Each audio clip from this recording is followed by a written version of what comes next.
Halo dan selamat datang kembali. Kita langsung aja ya bahas topik hari ini. Ini area yang lumayan pelik ya di dunia kepemimpinan.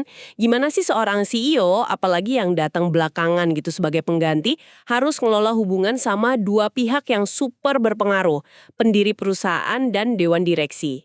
Betul. Sumber kita kali ini spesifik banget dan kaya pengalaman, bab 18 dari buku Frank Slootman, Amp It Up.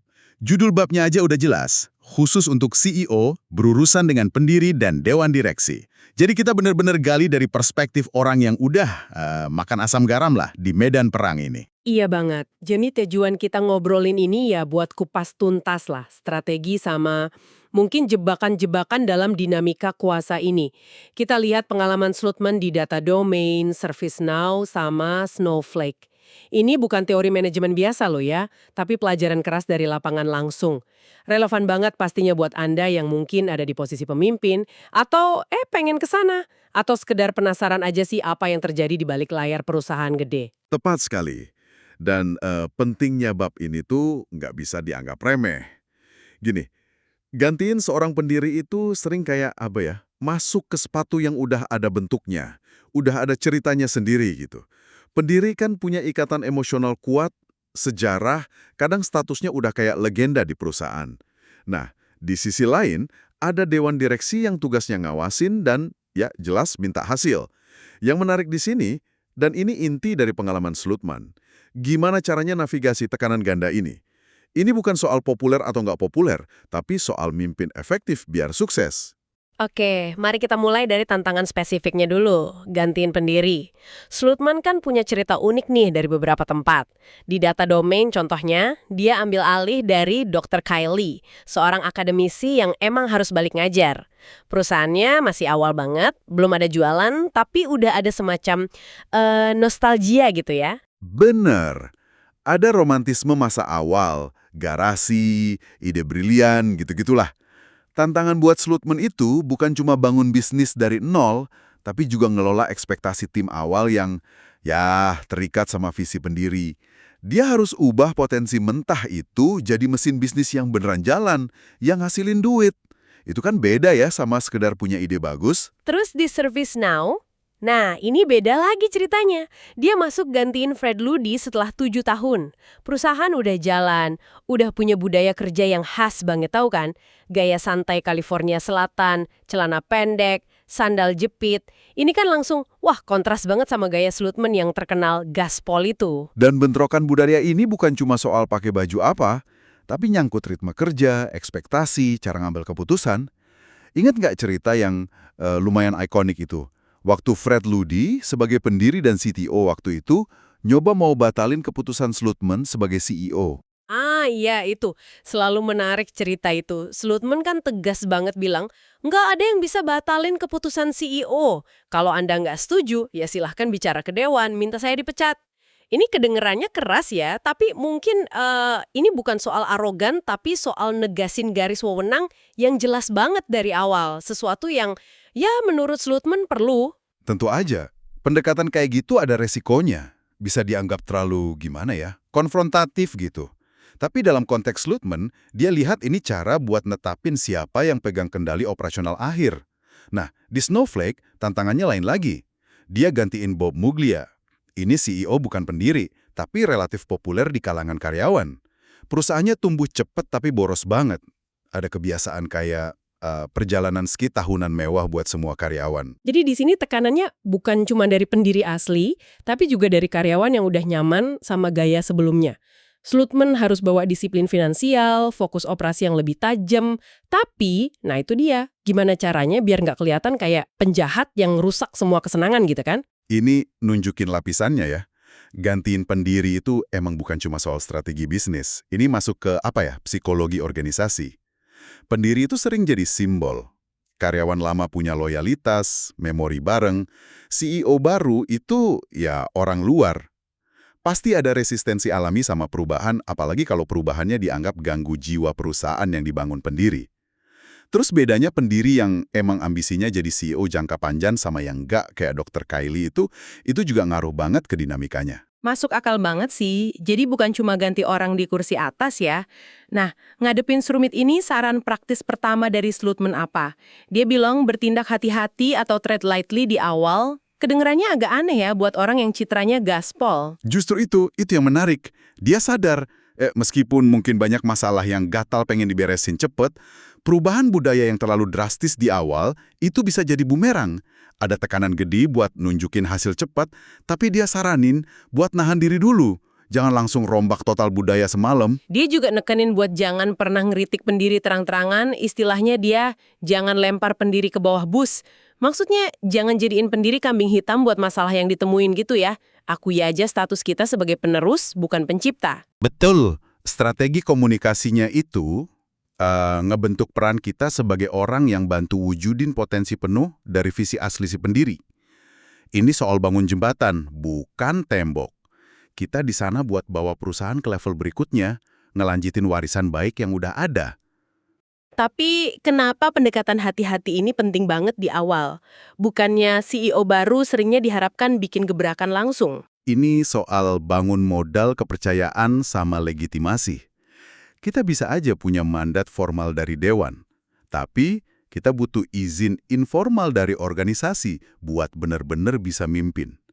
Kalau kita langsung masuk terus ubah ini itu, tanpa bangun hubungan dulu, ya resistensinya bakal kuat.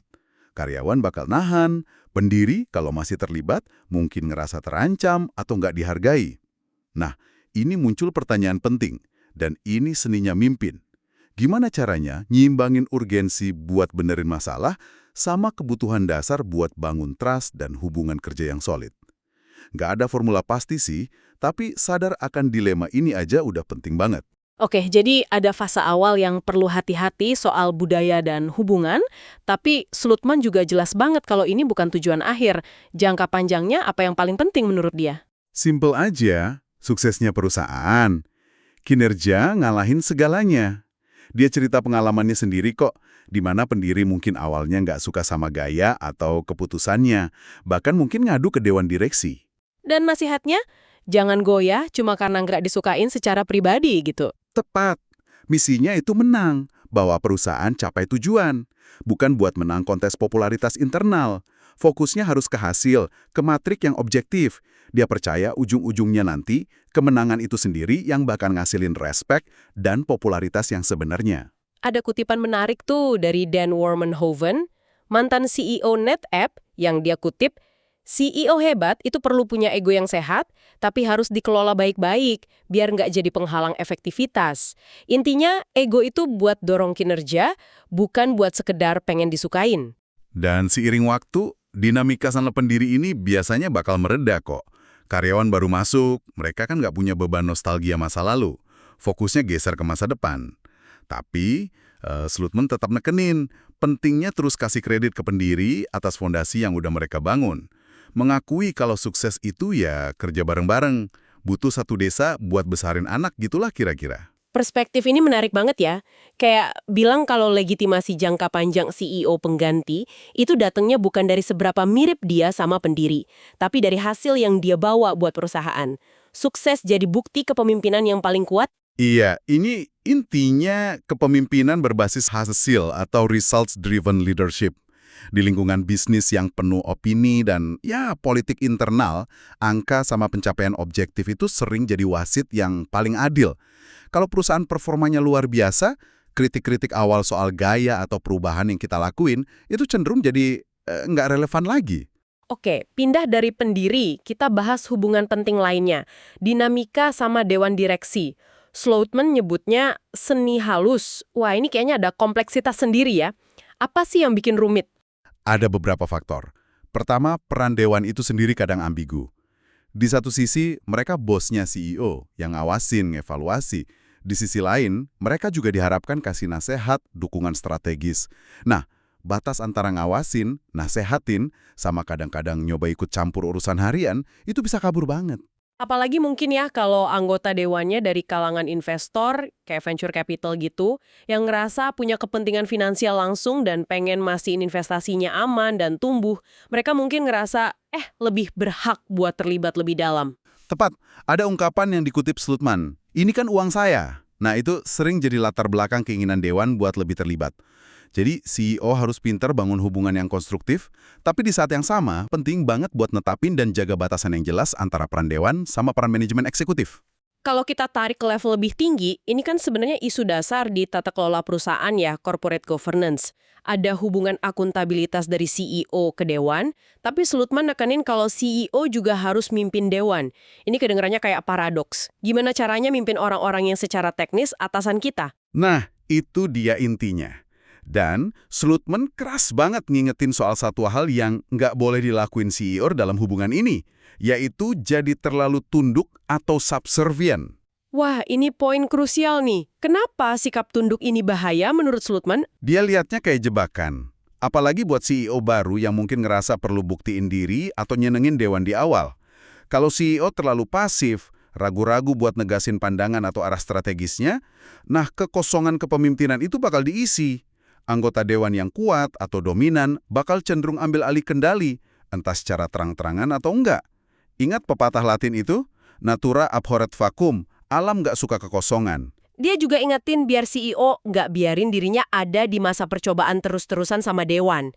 Dan yang lebih penting, jangan cari konsensus dewan cuma buat main aman. Kenapa ini beresiko? Karena nyari konsensus demi nyaman, itu bisa bikin keputusannya jadi setengah-setengah atau kurang berani. Mungkin aman jangka pendek, tapi jangka panjang bisa bikin perusahaan hilang arah atau momentum. Slutman bahkan contohin perusahaan gede yang jadi stagnan karena kepemimpinan yang terlalu fokus nyenengin dewan. Go along to get along. Malah akhirnya ngundang investor aktivis buat intervensi. Dampaknya nggak cuma strategis ya, tapi ke internal juga. Kalau karyawan lihat CEO terlalu nurut sama dewan, itu bisa ngerusak apa yang Slutman sebut mojo kepemimpinan. Mungkin bisa kita artiin kayak kewibawaan gitu ya. Karyawan jadi bingung, sebenarnya siapa sih yang nyetir kapal ini? Tepat. Kredibilitas internal CEO bisa anjlok. Dan ironisnya pada akhirnya, kalau perusahaan gagal capai target, dewan nggak bakal peduli seberapa nurut atau nyenenginnya kita selama ini. Tanggung jawab akhir tetap di tangan CEO. Nyerahin keputusan-keputusan kunci strategis ke dewan, kata Slutman, sama aja kayak ngelalaikan tanggung jawab dasar seorang CEO. Otoritas itu perlu ditegesin, bukan diserahin gitu aja. Oke, itu yang nggak boleh. Sekarang apa yang harus dilakuin? Strategi Slutman jelas. Pimpin dewan Anda. Lead your board. Gimana caranya tuh dalam praktek? Dia bilang CEO punya kekuatan lebih dari yang sering disadari. Kuncinya menurut Slutman, itu persiapan sama proaktivitas. Jangan masuk rapat dewan tangan kosong terus nanya, jadi kita sebaiknya gimana nih? Sebaliknya, datang bawa analisis matang, data pendukung, rekomendasi yang jelas, sama rencana aksi. Presentasiin ini duluan. Ini berarti manfaatin keunggulan informasi yang dipunyai CEO ya. CEO sama timnya kan hidup sama bisnis tiap hari. Sementara dewan biasanya cuma ketemu beberapa kali setahun. Persis, pakai keunggulan informasi itu buat ngebentuk narasi dan ngarahin diskusi. Tujuannya bukan buat nanyain pendapat dewan dari nol, tapi buat bangun konsensus dewan di sekitar analisis dan rekomendasi yang udah kita siapin. Ada beda mendasar di situ. Dari reaktif jadi proaktif, dari nyari persetujuan jadi pembangun persetujuan. Ini juga nyangkut soal jaga batasan. Area mana aja sih yang menurut Slutman mutlak jadi ranahnya CEO? Hal-hal kayak strategi operasional detail, keputusan rekrutmen, sama kompensasi buat tim eksekutif di bawah level CEO langsung, nah itu area di mana CEO harus punya otonomi kuat. Dia kasih contoh spesifik soal komite kompensasi dewan yang kadang nyoba terlalu jauh ngatur paket gaji buat eksekutif level N-1. Menurut Slutman, CEO harus pertahanin haknya buat bangun dan kasih insentif ke tim intinya sendiri. Ya tentu dalam kerangka anggaran dan filosofi kompensasi yang disetujui dewan. Jadi ini soal negosiasi batasan yang terus-menerus gitu ya? Bisa dibilang gitu. Dan dalam kasus ekstrim, meskipun ini jarang ya dan harus dipakai hati-hati banget, Slutman bahkan nyebutin kesiapan buat mundur kalau dewan secara fundamental ngelanggar batas kewenangan CEO dalam jalanin perusahaan. Ini bukan ancaman kosong, tapi sinyal keseriusan paling tinggi soal prinsip kepemimpinan dan akuntabilitas. Anda harus siap mempertaruhkan lencana Anda, gitu katanya. Wow, itu langkah berani banget, tapi nunjukin betapa pentingnya buat Slotman kalau CEO itu bener-bener mimpin, bukan sekedar jalanin maunya dewan. Iya, ini balik lagi ke gagasan kepemimpinan proaktif. CEO yang efektif itu nggak cuma ngerespon agenda dewan, tapi secara aktif ngebentuk agenda itu. Mereka kelola ekspektasi, ngedukasi dewan soal bisnis, nunjukin kompetensi lewat persiapan matang, dan yang penting, netapin batasan jelas dari awal. Karena benerin hubungan yang udah keburu nggak seimbang itu jauh lebih susah daripada bangun dengan benar dari awal. Baiklah, mari kita coba rangkum ya intisari dari obrolan kita soal bab 18 buku Frank Slootman ini. Ada beberapa pelajaran penting nih. Pertama, pas gantiin pendiri, ada tantangan unik yang butuh keseimbangan antara hormatin warisan masa lalu sama berani dorong perubahan buat masa depan. Kedua, pendekatan awal yang hati-hati kebudayaan dan hubungan itu penting buat bangun kepercayaan. Tapi fokus jangka panjangnya harus tanpa kompromi ke hasil dan suksesnya perusahaan. Kemenangan itu mata uang utama, bukan cuma popularitas. Dan ketiga, dalam hubungan sama dewan direksi, CEO nggak boleh pasif atau tunduk. Mereka harus aktif mimpin dewan, manfaatin keunggulan informasi, netapin batasan jelas, dan bangun konsensus di sekitar visi dan rencana mereka. Jadi, apa artinya semua ini buat Anda, para pendengar? Jadi CEO, apalagi pengganti, atau bahkan mimpin di level manapun yang ada dinamika mirip sama pendiri, figur senior, mentor, dan dewan, pemangku kepentingan, komite, itu kayak tarian yang kompleks. Ini seni nyimbangin rasa hormat sama ketegasan, komunikasi sama aksi, dan selalu jaga fokus ke tujuan akhir. Suksesnya entitas yang Anda pimpin. Dan penting dicatat nih, prinsip-prinsip ini relevansinya luas loh. Bangun kepercayaan, netapin batasan sehat, fokus ke hasil nyata. Mimpin lewat pengaruh dan persiapan ini semua skill kepemimpinan yang berlaku di berbagai level dan konteks, bukan cuma di ruang rapat dewan direksi perusahaan publik. Benar sekali. Pelajaran dari Slootman ini bisa jadi refleksi berharga buat siapa aja yang pengen ningkatin efektivitas kepemimpinannya dimanapun posisinya. Sebagai penutup nih, kami pengen ninggalin Anda dengan satu pemikiran buat dibawa pulang. Coba deh renungin sejenak, nggak peduli peran Anda sekarang apa. Siapa sih pendiri dalam konteks profesional Anda? Mungkin atasan lama yang masih pengaruh, mentor, atau orang yang pegang kunci pengetahuan masa lalu. Dan siapa dewan Anda? Bisa jadi tim pengarah proyek, klien utama, stakeholder lintas fungsi, atau kelompok lain yang punya ekspektasi dan pengaruh ke kerjaan Anda. Gimana Anda bisa terapin prinsip hati-hati tapi fokus hasil dan mimpin bukan cuma melayani dalam mengelola hubungan-hubungan kunci itu di lingkup Anda sendiri?